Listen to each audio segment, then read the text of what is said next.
Welcome to Tulasi vibes. అందరూ బాగుండాలని, ఆనందంగా, ఆరోగ్యంగా ఉండాలని కోరుకుంటూ ఈరోజు వ్లాగ్ అయితే స్టార్ట్ చేస్తున్నానండి. ఈరోజు బంగాళదుంప కర్రీ చేసేసి దోశ, అంటే మసాలా దోశ అంటారండి మా వైపు ఇది.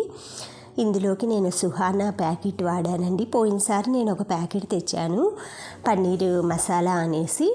అది అన్ని కూరల్లోకి బాగుందండి. అసలు మ్యాగీ మసాలా లాగా బాగా నాకు అసలు వండుతుంటే కిందకు వస్తుందండి స్మెల్, పక్కింటికి వచ్చేస్తుంది అనమాట. ఇదైతే బాగుంది, అందుకే మళ్ళీ నేను తెచ్చుకున్నాను. Paneer butter masala, normal paneer gravy masala తెచ్చుకున్నాను అనమాట. మనం అన్ని మసాలా ఇది వెరైటీగా ఇలా చేసుకునేటప్పుడు మ్యాగీ నూడిల్స్లో కూడా వేసుకున్న బాగుందండి. ఇలా దోశనైతే ఫస్ట్ పోసుకొని కొంచెం ఆయిల్ వేసిన తర్వాత ఇలా తిప్పేసేసుకుంటే కొంచెం దానికి ఉన్న పచ్చి అది పోతుందండి. బంగాళదుంప పెట్టాక ఎలాగో తిప్పలేం కదా.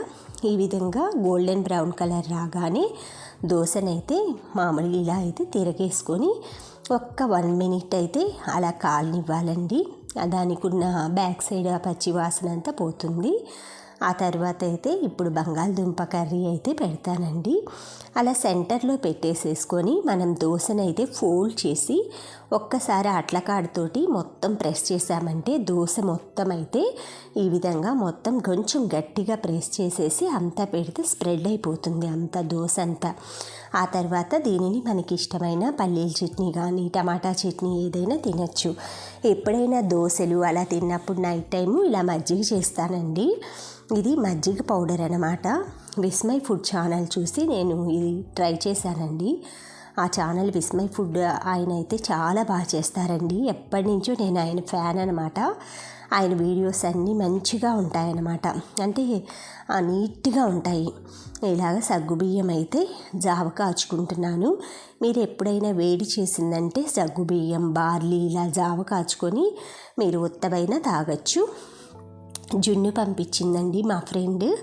ఇలాగ బాక్సుల్లోని ఫ్రెండ్స్ అందరికీ ఎవరిది వాళ్ళకనేసి వండిందంట.